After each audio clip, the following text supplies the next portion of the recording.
अस्सलाम वालेकुम नाज़रीन, मैं हूँ वजिया ज़ुबैर और आज एक बार फिर हमारे साथ मौजूद हैं psychotherapist and family counsellor Faiza Aslam.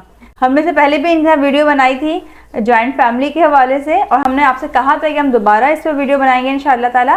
तो आज हम फिर मौजूद हैं, जॉइंट फैमिली ही हमारा टॉपिक है, लेकिन आज हमारा टॉपिक होगा जॉइंट फैमिली में कि जॉइंट फैमिली में जो ख़वातीन रहती हैं वो बाज़ दफ़ा सास के साथ तो एडजस्ट कर रही होती हैं और सास भी खुश होती है बहू के साथ, लेकिन जो मुशीर होते हैं यानी जिनको आप नंदे कह सकती हैं, देरवान जेठानी कह सकती हैं, या अगर हम सास के पॉइंट ऑफ व्यू से बात करें तो लड़की के घर वाले, तो जो मुशीर होते हैं वो बाज़ दफ़ा बड़ा नेगेटिव रोल प्ले कर रहे होते हैं। जहाँ पॉजिटिव रोल प्ले करते हैं वहाँ तो घर बनते हैं, लेकिन हम बात करें मसाइल की तो हम बात करेंगे आज नेगेटिव मुशीर की।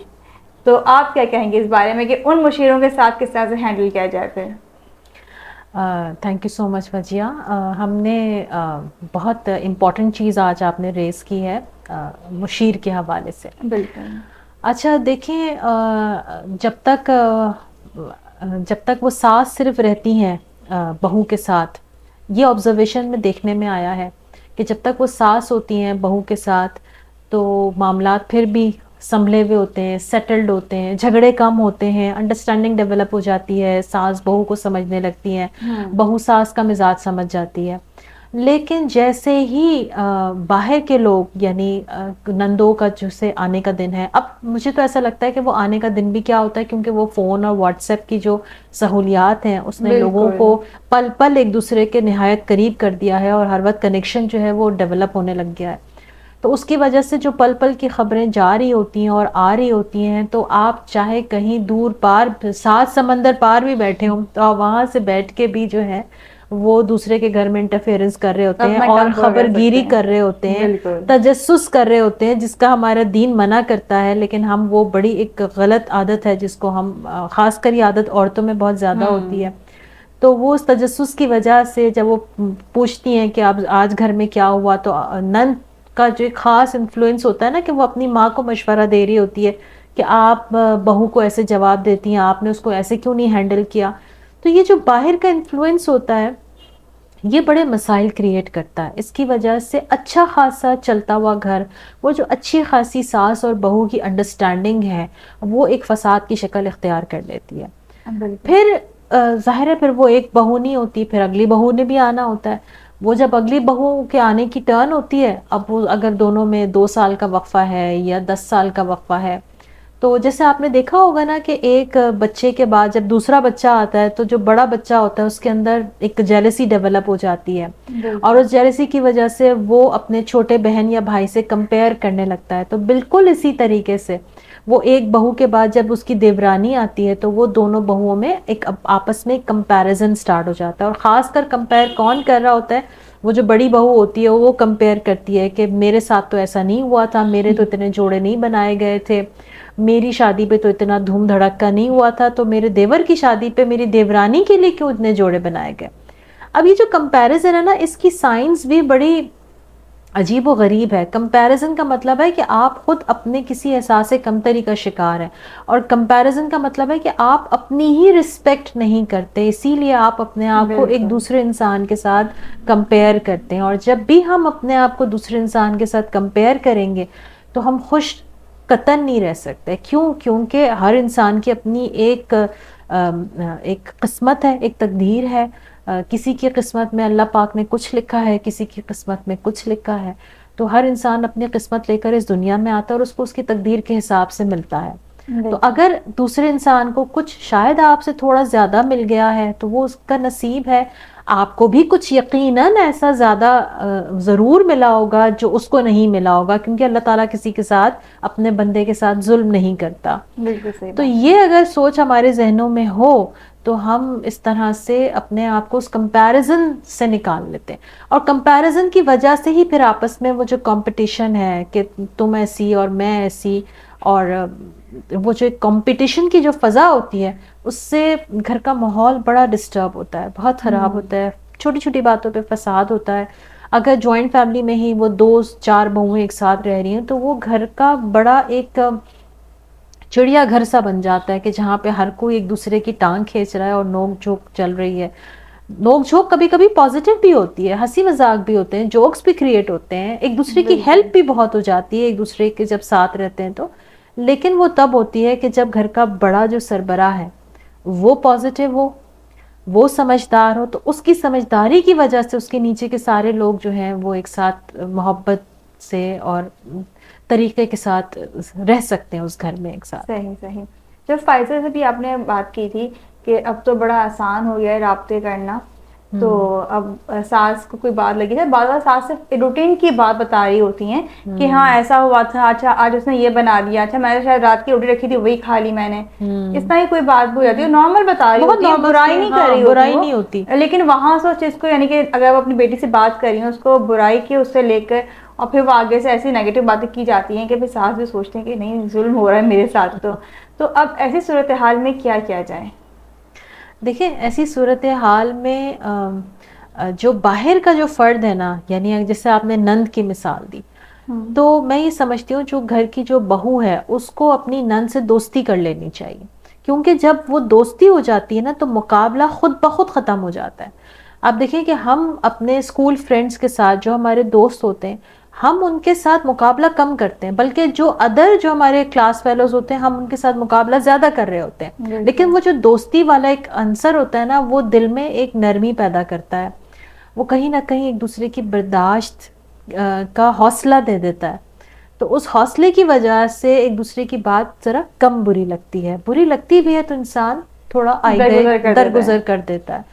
तो जो दोस्ती कर लेने वाली जो सिफ्त है ये अपनाएं, दोस्तियां करें, दोस्तियों से बहुत सारे मसले हल हो जाते हैं, घरों में अमन सुकून आ जाता है उन दोस्तियों की वजह से। बिल्कुल सही कहा। फिर ऐसा भी हो सकता है कि अगर आपकी सास आपकी बुराई कर रही हो तो आपकी नंद आपकी फेवर भी कर सकती हैं। बिल्कुल, अगर वो दोस्त होगी तो वो फेवर करेगी, लेकिन अगर आपने अपनी नंद से मुकाबला लगाया हुआ है और आप उसको नीचे दिखाने की कोशिश कर रहे हैं तो फिर वो नंद भी आपको वैसा ही जवाब देगी, ईंट का जवाब पत्थर से, जो मिसाल बनती है। सही बात है। अच्छा, देवरानी जेठानी की हमने जो अभी बात की हमने रिश्ते की, इसमें भी आपको लगता है कि यही चीज़ जो है ये कामयाब रहेगी कि अगर दोस्ती कर ली जाए?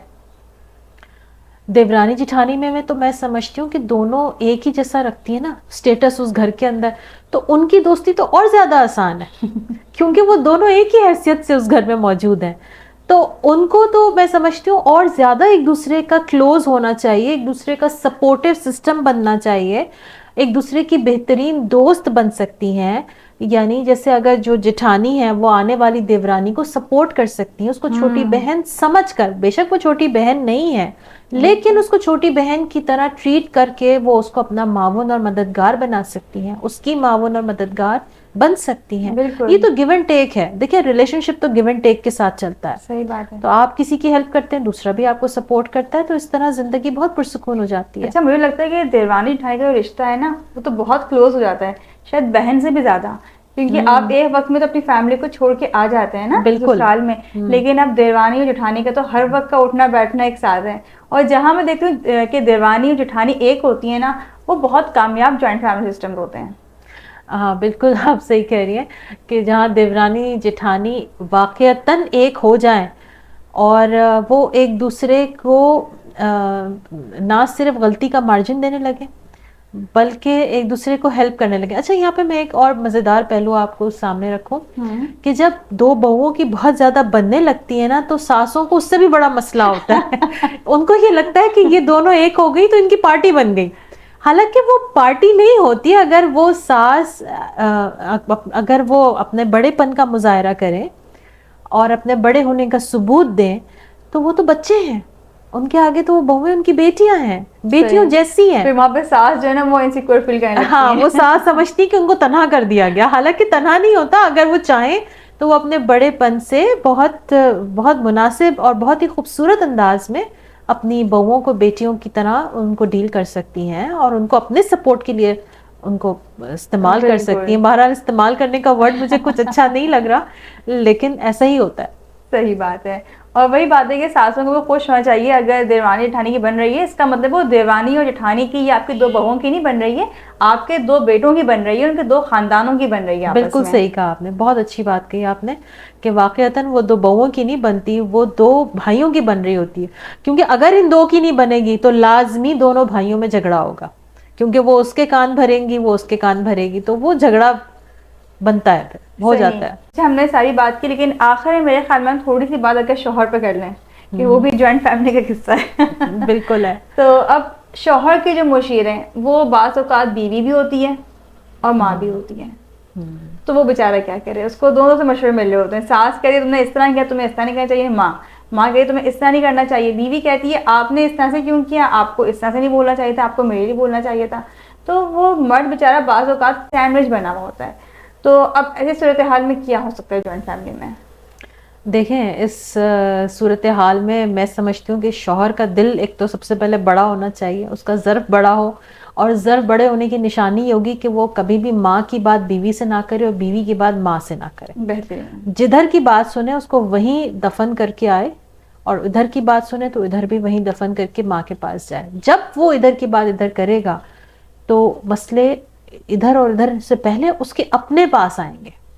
کیونکہ دیکھیں وہ ماں جس لڑکی کو اس کی بیوی بنا کے لائی ہے، تو ماں نے اپنا بیٹا اس کے سپرد کیا ہے نا. تو ماں بھی کہیں نہ کہیں انسیکیور نہ چاہتے ہوئے بھی ہوگی، اور اس کو خود کو بھی نہیں پتا ہوگا کہ وہ اپنی سیکیورٹی میں کیا فیصلے کر رہی ہے اور کیا بات چیت کر رہی ہے اور کس طریقے سے بہیو کر رہی ہے.